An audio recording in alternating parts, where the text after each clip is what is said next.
when they tell you that they teach you just to react, but there's a great deal of learning that goes up into that point, correct? Oh, And, yes, for sure. and so therefore that when you say react, you are reacting because of certain things that you have learned. You don't have to kind of Yes, just think about it.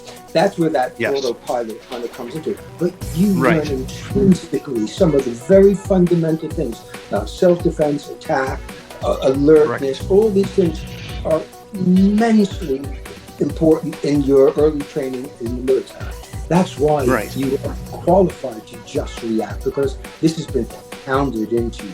Am I Rather right? completely. Yes, fully. Okay. Yes.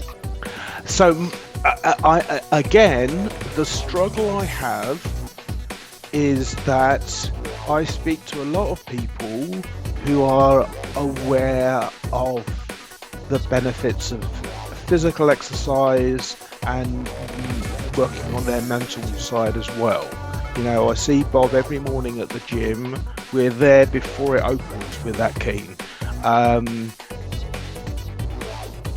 But if it's so well understood, so Kerr, you go, yeah, we can't have outer peace until we have inner peace. And the only reference I know to inner peace is in Kung Fu Panda 2. So what's the thing that's that we can communicate to someone who right, okay, so let's think about this. If someone sees my backing, emotional health and business performance, the reason I put business performance is because I wanted to maybe frame it in some different ways. So there's this 2018 report. Let me get that up. Hold on.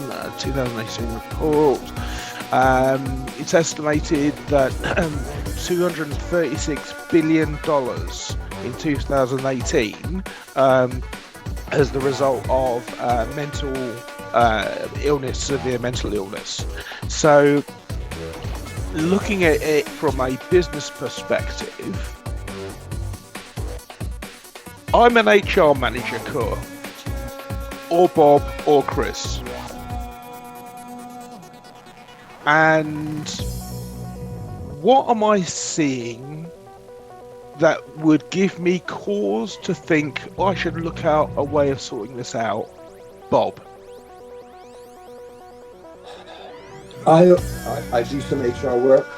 I'm always looking at communication and productivity. And you start to observe and wonder, like, why is that person doing it that way and accomplishing something? Why is that person there and hitting other targets, but not hitting the same targets as this person? And again, it always comes down to that basic individuality. And it's expressing empathy to each of those individuals as an HR person, and kind of really getting them to trust you, to open up to you, to start to understand what makes them tick. And there's lots of science that's happening behind this. I'm working with an interesting company that's doing wonderful work with kind of surveys and stuff like that. And I've just completed one of those surveys today with one of the companies I work with.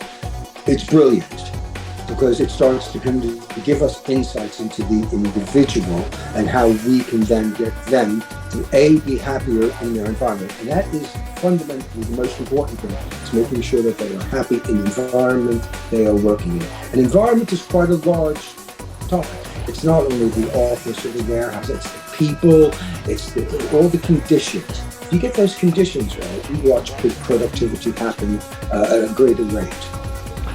So, in your experience, and there's two things about that that I query quickly, but in your experience, it's a drop in productivity indicates there's a cause for a problem or a concern. It's one of the markers. Yes. Okay. There was actually quite interesting piece of statistics. There are colored studies which shows that about 20% of employees are actively engaged at work. And there are a lot of studies which actually point out that about 80% of people are stressed at work. if you put those numbers together, you have 100%. Basically, those 80% who are stressed cannot be engaged. And if you are not engaged, you cannot be productive. It's as simple as that. If you are actually worrying here constantly, what is happening to me? Where do I get the money? What is happening with the pandemic? Whatever is